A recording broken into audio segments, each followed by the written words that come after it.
ආයුබෝවන් ඔයගොල්ලන්ව සාදරයෙන් අලුත් පාඩමට පිළිගන්නවා. අද අලුත් පාඩම ඔයගොල්ලෝ හැමෝටම කුඩා ළමයි ඉඳන් වැඩිහිටි හැමෝටම වැදගත් වෙන පාඩමක්. ඔයගොල්ලෝ ගොඩක් අය දෙන ප්‍රශ්නයක් තමයි මේ ප්‍රකාශන චිත්‍රයක් අඳිනදී කොහොමද මිනිස් රූප අඳින්නේ කියන්නේ. මිනිස් රූපයක් අඳින්නේ දරුවනේ පරිමාණයකට. ඒ කියන්නේ දැන් සාමාන්‍ය මිනිස් රූපයක් අපි දැක්කම මෙයා හොඳයි, මෙයා ලස්සනයි, මෙයා කැතයි එහෙම කියනවනේ. එහෙම මේ කැත ලස්සන තීරණය වෙන්නේ ඇඟේ ප්‍රමාණය. එතකොට එහෙම කැත ලස්සන උනත් සමහරු ඉන්නවා කුරු කට්ටිය. සමහරු ඉන්නවා අංග විකලය. ඒ වගේ වෙන්නේ නැතුව අපේ චිත්‍රයේදී හරියට අතපය, මූණ, කකුල්, ඇඟ අඳින්න කොහොමද පුළුවන් වෙන්නේ කියලා අද මම සරලව කියලා දෙන්නම්. මේක උගලන්ට මේ අමාරු නැහැ. මිනිස් රූප අඳින්න ගොඩක් අය බයයි. බය වෙන්න දෙයක් නැහැ. මිනිස් රූපයක් අඳින්න එක ඉතාමත්ම පහසුවෙන් කරන්න පුළුවන් විදිය මම අද කියලා දෙනවා. දරුවනේ ඔයගොල්ලෝ දන්නේ නැතුව ඇති මේ අපේ උස අපේ ඔළුවේ ඉඳන් කකුලට තියෙන උස අපේ මේ අත් දෙක දිග ඇරපුවා මේ ඇඟිලි තුඩු මේ අතේ ඉඳන් මේ අතේ ඇඟිලි තුඩු දක්වා තියෙන දිගට හරියටම සමානයි. ඒ කියන්නේ මේ අපේ උසයි මේ අත් දෙක දිග ඇරපුවාමයි තියෙන දිගයි හරි සමානයි. ඉතින් දරුවනේ ඒ වගේම තමයි මේ අල්ල ගත්තොත් මේ හැම කෙනෙක්ගෙම මේ අල්ලේ ප්‍රමාණය තමයි මූණ. අපි මූණ අඳිනවනේ. ඒ මූණ මේ හරියටම අල්ලේ උස තියෙන්නේ. ඉතින් ওই වගේ කරුණු ගැන දන්නේ නැති කමට සමහරව ලොකු ඔළුව අඳිනවා, සමහරව චූටි අත් අඳිනවා. එහෙම නෙමෙයි හැම අංගයක් ගැනම හොඳටම සැලකිල්ලෙන් හරියට දැනගෙන ඇන්දොත් කවදාවත් මිනිස් රූපයක් ඇත්ත වෙන්නේ නැහැ. ඒ වගේම තමයි මේ අපේ අත සාමාන්‍යයෙන් මෙතන ඉඳන් තියෙන මෙතනට දුරයි, මෙතන ඉඳන් තියෙන මේ දුරයි ඒව සමානයි. ඒ වගේම අපේ මේ ඉන්නේ ප්‍රදේශය මෙතන නාභි ප්‍රදේශයෙන් අපේ ශරීරය හරියටම දෙකට බෙදෙනවා. මේ වගේ කරුණු ප්‍රධාන කරුණු තියෙනවා මිනිස් රූපයක. ඒවා හරියට ප්‍රමාණ වලට ඇන්දොත් අපේ මිනිස් රූපේ ඉතාමත්ම පහසුවෙන් ඇඳ ගන්න පුළුවන්. අපි දැන් බලමු කොහොමද මිනිස් රූපේ කියලා. ඔයගොල්ලෝ දන්නේ නැතුවද දරුවනේ මේ අපේ ඔළුවේ ප්‍රමාණය මම කියවන අල්ලේ ප්‍රමාණය මේ ඔළුවේ ප්‍රමාණය වගේ සාමාන්‍ය මිනිස්සේ ඒ ප්‍රමාණය වගේ 7මාරක් උසයි. 7මාරක් උස මිනිසෙක් තමයි සාමාන්‍ය ලස්සනට හොඳට සාමාන්‍ය මිනිසෙක් කියලා කියන්නේ. ඉතින් අපි තව පරිමාණයක් තියෙනවා. මේ උරහිසට තියෙන ප්‍රමාණය වගේ ඔළුවේ ඉඳන් 5මාරක් උසයි. අපි දැන් බලමු මේ 7මාරේ ප්‍රමාණයට කොහොමද මිනිස් රූපේ එන්නේ කියලා. මම උගලන්ට දැන් පැහැදිලිව පෙන්නන්න මිනිස් රූපයක් කොහොමද කොටස් වලට බෙදෙන්නේ කියලා. මෙහෙම දැන් ඔළුව ගත්තොත් බෙල්ල තියෙනවා.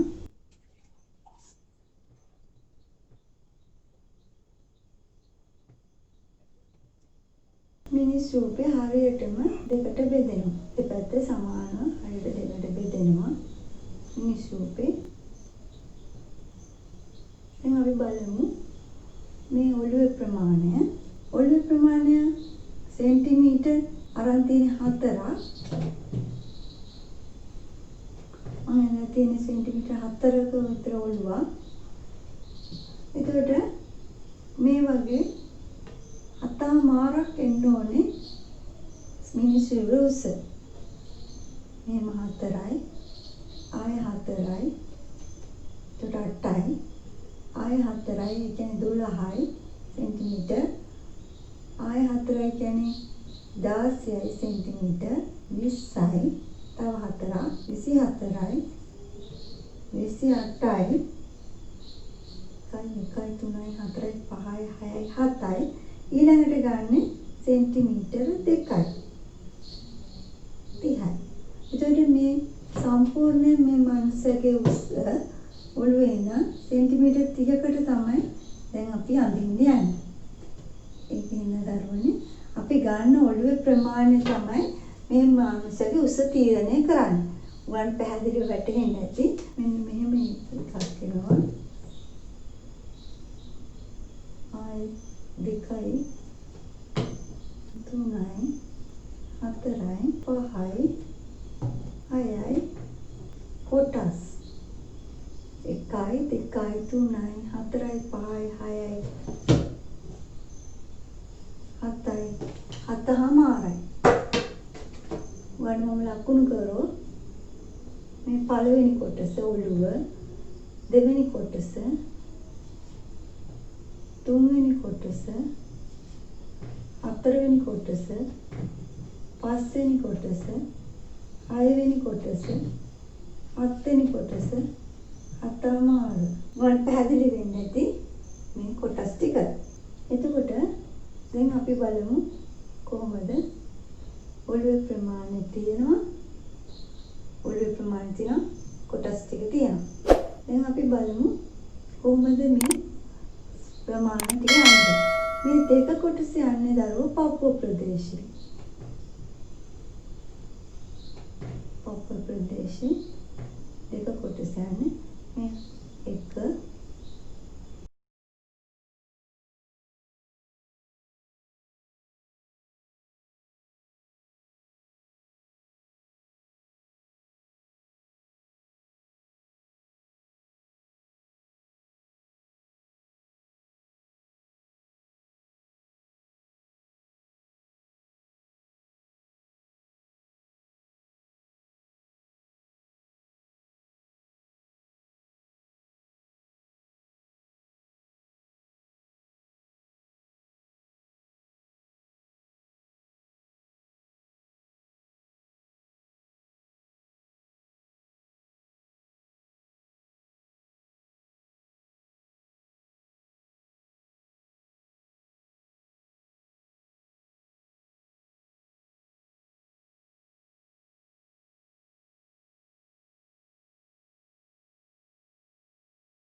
දැන් ඔයගලන්ට පැහැදිලි වෙයි ඉරිවි රූපේ කොහොමද එන්නේ කියලා. අපි ඒක පැහැදිලිව ලකුණු කරොත් මේ ඇඳේ සම්පූර්ණ උස අඟල්වත් සෙන්ටිමීටර්වත් නෙමෙයි දරුවෝ මේ ප්‍රමාණය කියන්නේ. උස කියන්නේ අඟල් නම් අඟල් 7මාරක්, සෙන්ටිමීටර් නම් සෙන්ටිමීටර් 7මාරක් තමුන් ගන්න ප්‍රමාණය. දැන් අපිට මේකේ ආව බෝඩ් එකේ හැටියට මම ඇඳේ සෙන්ටිමීටර් 30කට. අඟල් 4 ගානේ. ඔළුවේ ප්‍රමාණය අඟල් 4 ගානේ අරන් තමයි මේක ඇඳේ. අපි මේ මිනිස් රූප පැහැදිලිව මම ඇඳලා පෙන්නන්නම්.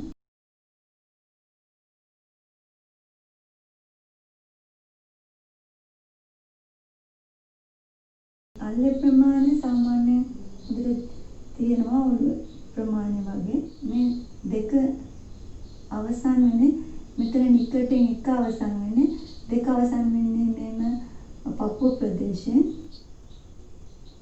හතර අවසන් වෙන්නේ මෙන්න මෙතන. හතර අවසන් වෙන්නේ මෙන්න මේ ප්‍රදේශයෙන්. ධනහිස අවසන් වෙන්නේ පහමාරෙන්. පහමාරෙන් තමයි ධනහිස අවසන් වෙන්නේ. හරියටම මිනිස් රූපේ ඇඳොත් මේ ආකාරය වෙනවා. හරියටම හිස මැදින් දෙපැත්තට සමාන කොටස් දෙකක් වෙනවා. ඒ ආකාරයට තමයි මිනිස් රූපේ අඳින්නේ. ඒ කියන්නේ මේක එක සමචතුරස්‍රයයි.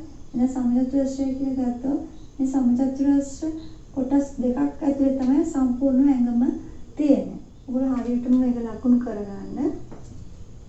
කොහොමද මේ 7මාර කියලා මේක මම හරියටම පැහැදිලිව අඳින්නේ දරුවෝ නැත්තම් මේක මිනිස් රූපය අඳිද්දි නැත්තම් කුරු රූපයක් වෙනවා. කුරු මිනිස්සු ඉන්නේ කුරු පුද්ගලෙක් වගේ පේනවා. නැත්තම් උස වැඩි පිටක් වගේ උස වැඩි පුද්ගලෙක් වගේ පේනවා. ඒක නිසා හරියට මිනිස් රූපය ඇඳොත් පරිමාණයට ඇඳෙනවා. සාමාන්‍ය මූණත් කොටස් තුනකට සාමාන්‍යයෙන් බෙදෙනවා. ඇස්, නාසය, කට වගේ ප්‍රදේශ. මම වෙනම දවසක මේ මූණ අඳින හැටි කියලා දෙන්නම්.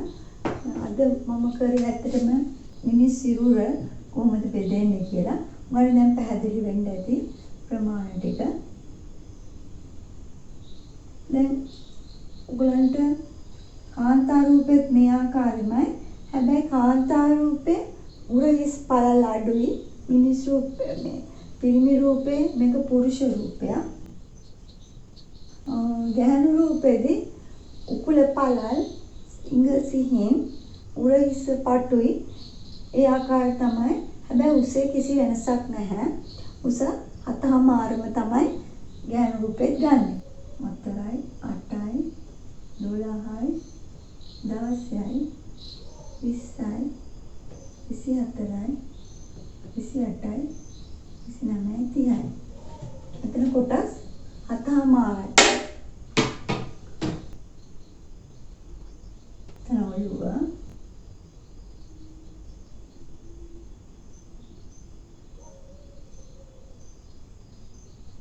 එමෙනවා.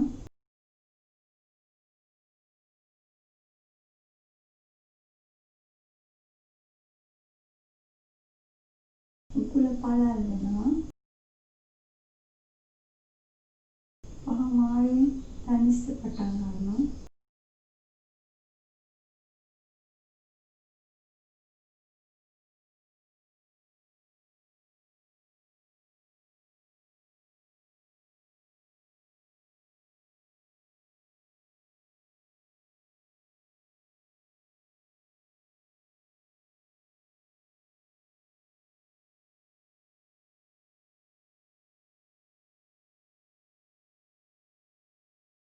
ඔතන ඉවර වෙන්න ඕනේ සාමාන්‍ය ධනේශර ටිකක් උඩින් මේ ආකාරයට.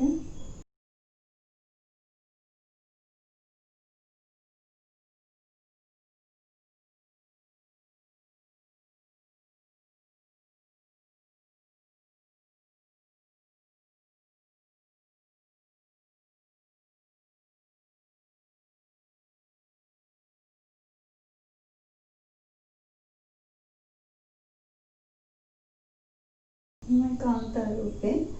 එතකොට මේකට උස කොටස් 7.5යි. ඔළුවේ ප්‍රමාණය වගේ 7.5ක් උසයි. දැන් ඔයගලන්ට පැහැදිලි වෙන්න ඇති කොහොමද මිනිස් රූපේ මේක ස්ත්‍රී රූපේ අඳින්නේ කියලා. ඊළඟට දරුවනේ අපි බලමු කොහොමද මේ උස තියාගෙන අපේ මිනිස් රූපවල ඉරියව් වලට අපි මේ රූපේ වෙනස් කරන්න කියලා. මිනිස් රූපයක් ඇඳලා ඊට පස්සේ අපි ඉරියව් අඳින්න ඕනේ. ඒ ඉරියව් අඳිද්දී මිනිස් රූපේ අත්නේ දැන් මොන හරි උස්සගෙන යනවා නම් මෙහෙම අත් දෙක ඉස්සෙනවා. නැමෙනවා නම් මෙහෙම නැමෙන ඉරියව්ව. එතකොට පරිමාණය වෙනස් වෙන්නේ නැහැ. මේ පරිමාණය එහෙම තියෙන්න ඕන. අතපය තමයි ඇඟ තමයි මේ නැමෙන්නේ කරන්නේ. එතකොට අපි නැමෙද්දි අත් දිගාරිද්දි උස්සද්දි උස ඒ විදිහටම හිටිනවා. අපේ ඉරියව්ව ඒ අනුව වෙනස් කරනවා. යම් දෙයක් ඔසවාගෙන යන මිනිස් රූපයක් අනුව.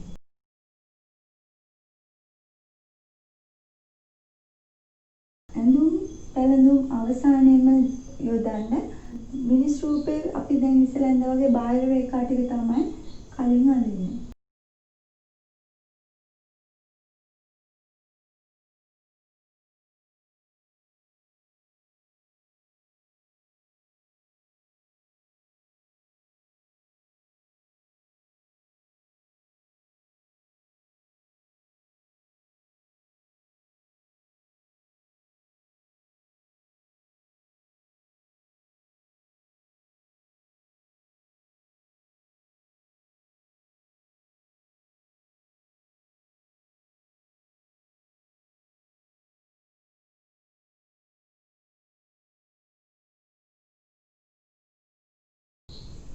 ආකාරයට අපිට මේ අඟිට පුළුවන්.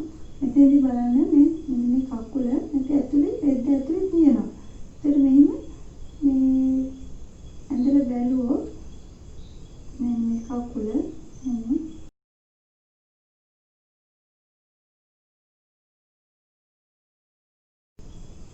මේ ආකාරයට කකුල ඇතුලේ තියෙනවා. ඒකට අනුව තමයි මේ රෙද්ද ඊට අනුව තමයි හැඩ ගැහිලා තියෙන්නේ.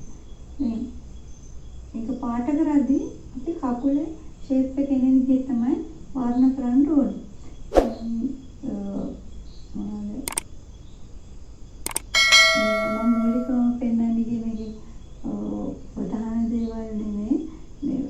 මේකේ ප්‍රධානම කොටස් හතමාරක් තියෙනවාද කියලා.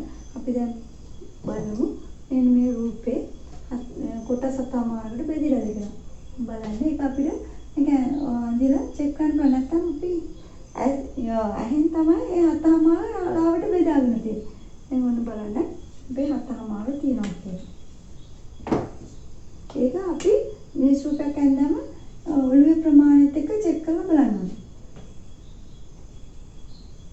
එතන 7 සෙන්ටිමීටර් 4යි. එතන 8යි. එතන 12යි. 16යි. 20යි.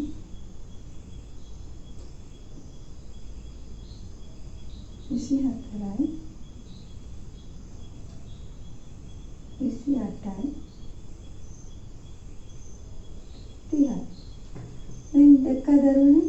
දැන් මම ඩබල් චෙක් කරලා බැලුවා. මම රූපය ඇඳලා මෙතන හරි පරිමාණයට මිනිස් රූපේ තියනවාද කියලා. එහෙනම් දැන් හරියටම ඔළුවේ වගේ අතමාර ගුණයක් මේ රූපේ තියෙනවා. ඔයගොල්ලොත් මිනිස් රූපයක් ඇඳිද්දී ඒක ඇහෙන් මැනලා අඳින්න ඕන.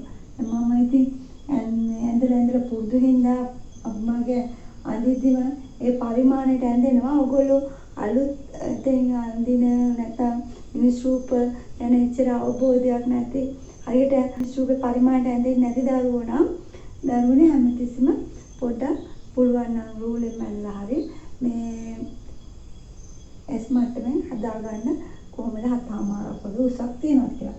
අපි දැන් බලමු නැවිච්ච රූපයක්. ඔළුව ප්‍රමාණය වගේ අතේ අල්ල ප්‍රමාණය තියෙනවා.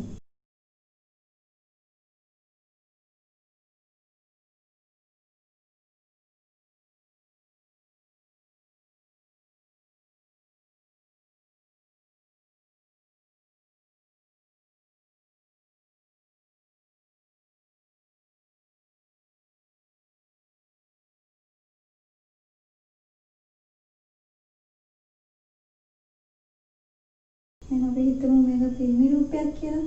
දැන් පිරිමි රූපයක් ඇඳෙද්දී මේ පිරිමි රූපේ දැන් පොඩ්ඩක් නැමිලා ඉන්නේ. දැන් මේ නැමිලා ඉන්න රූපේ අපේ හතමාර බලන්න ඕන තියනද? දැන් ඔළුව මෙතනට ඉවරයි. පපුව ගාවට වෙති මෙතන 2යි, ඔළුව වගේ 2යි. ඊට මෙතනට 3යි. ඉන්න ගාවට වගේ 3යි. ආයෙ මෙතනට 4යි. දැන් ඉන්න පහමාරයි. අනිත් ගාවට 6යි. හතමාර මේ අතට තියෙනවා. ඔය කෙලින් වුණාම මේ ප්‍රමාණය එනවා. දැන් ඔයගොල්ලෝ ඒක මිනිස් රූපය අඳිද්දී ඔයාලට පුළුවන් වුණා දරුවනේ පුරුදු වෙන්න නිකන් කෝටු කිතයි වගේ කලින් ඇඳලා පුරුදු වෙන්න. මම ඔළුව ප්‍රමාණය ගන්නවා. මෙහෙම ගන්නවා. ඊට පස්සේ මේ ආකාරයට දැස්සේ මේ හරිය අත සම්බන්ධ වෙනවා. අත සමාන කොටස් දෙකකට බෙදෙනවා. ඉතින් මෙතනට ඇඟ එනවා. දැස්සේ ඉනගාවට මෙතන එළිය මෙහෙම එනවා. දැස්සේ මෙහෙම එනවා. ආය කකුල දෙකට බෙදෙනවා. දැස්සේ කොල්ලෙම එනවා. ආය මේ කකුල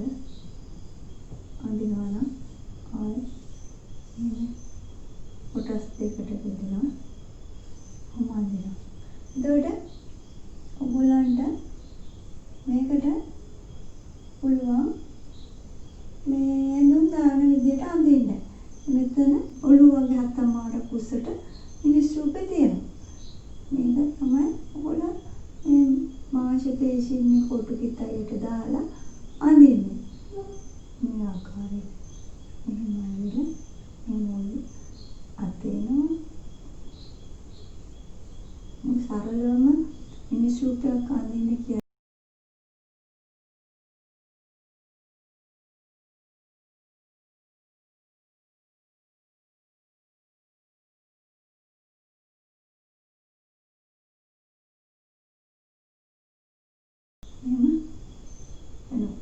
මේ කොටු කිතයට තමයි මම මේ ඇඟ දාලා ගත්තේ.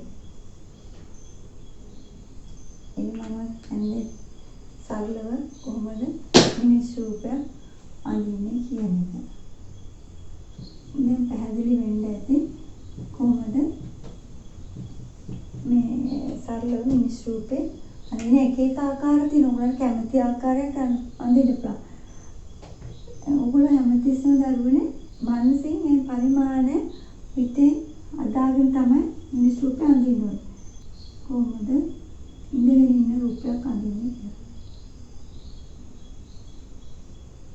මාරි බඩ විකුණද්දී එහෙම උපරිම මිනිස් රූප ඉරියව් 4ක් ඉගෙන ගත්තොත් හොඳටම ඇති. මම ඊළඟ දවස් පාඩමකට ඉරියව් වෙනම උගන්වන්න. මේ අද මම උගන්වන්නේ මිනිස් රූපේ මූලිකම ප්‍රමාණය ගන්න කොහොමද කියලා. ඊට අමතරව මම වෙන දවසක හරියට ඉරියව් තව උගන්වන්න. දැන් මේ තියෙන්නේ ඉඳගෙන ඉන්න ඉරියව්ව අනින්නේ.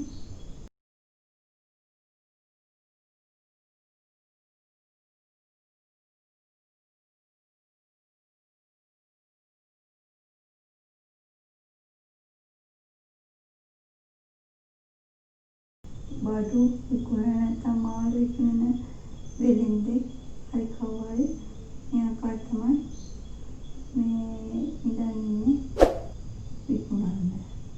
එතන බඩු තියෙනකම් මාළු තියෙනවා. කොහොමද මාළු විකුණන පුද්ගලෙක් හරි මොනවාරි වෙන සිදයක් සඳහා ඉඳගෙන ඉන්න ඉරියව් තව ඉඳගෙන ඉන්න ඉරියව් වෙනම තියෙනවා ගොඩක්. අපි ඉඳගෙන ඉන්න ඉරියව් වගේ ඉරියව් කීපයක් පස්සේ ඉගෙන ගමු. දැන් මම පෙන්වන්නේ මේ අත සාමාන්‍ය දෙකට බෙදෙනවා. ඔළුව වගේ දෙගුණයක් තුන්ගුණයක් එතනට එනවානේ. ඔළුවේ ප්‍රමාණය මෙතන. එන්න පාපුව මෙතන. මෙතනම තුනක් තියෙනවා. ඉඳගෙන ඉන්න ඉරියව්වක ප්‍රධාන වශයෙන් කොටස් තුනක් අපිට පැහැදිලිව පේනවා. එතකොට ඒ තුන සමානව ගන්න ඕනේ. ඊළඟට කකුල දෙකට බෙදෙනවා, අත දිගට බෙදෙනවා. ඉඳගෙන ඉන්න ඉරියව්ව මේ ආකාරයට මේ ඉනගාවට වෙනවා ප්‍රධාන කොටස් තුනක් අපිට පැහැදිලිව පේනවා. ඒකින් තරුණේ හැමතිස්සෙම මෙතන හතමාරක් දැක්කනේ අපි. ඒකයි 3යි 4යි 5යි 6යි 7යි 7මාරයි. හිටගෙන ඉන්න ඉරියව්වක පැහැදිලිව කොටස් 7මාරක් පේනවා. ඔළුවේ ප්‍රමාණය. එන්නේ ඔළුවේ ප්‍රමාණය තමයි අපි හැමතිස්සෙම ගන්නෙ. මේ එක ක්‍රමයක්. තව ක්‍රමයක් තියෙනවා උරහිසට ගන්න ක්‍රමය. මෙතන ඉඳන් උරහිසට ඉන්න ගන්නවා නම් සාමාන්‍ය මිනිස්සුන්ට කොටස් 5මාරකට බෙදෙනවා. උරහිසට තියෙන දුර වගේ. උරහිස ඊළඟට ඒ ප්‍රමාණය හැම 5මාරකට බෙදෙනවා. සමහරව ඒ ක්‍රමයටත් මේ මිනිස් රූප අඳිනවා. ඔයාලට කැමති ක්‍රමයක් ගන්න පුළුවන්. මම ඔයගලන්ට වඩා පහසු පැහැදිලි ක්‍රමයක් විදිහට මේ කොටස් 7මාර ක්‍රමය තමයි කියලා දුන්නේ. ඔයගලන්ට දැන් තේරෙනවා ඇති. සමහර විට ඔයගලන්ට මිනිස් රූප අඳින එක අලුත් දෙයක් නම් සමහර විට තේරෙන්නේ නැතුව ඇති. ඒ වුණාට මේක ඇඳලා පුරුදු වෙන්න ඕන. ඇඳලා පුරුදු වුණාම මේක ඉතාමත්ම සරල දෙයක්. උගන් මිනිස් රූප ඉතාමත්ම ලස්සනට පහසුවෙන් අඳින්න පුළුවන්. එහෙනම් දරුවනේ බොහොම ස්තුතියි. ආයුබෝවන්.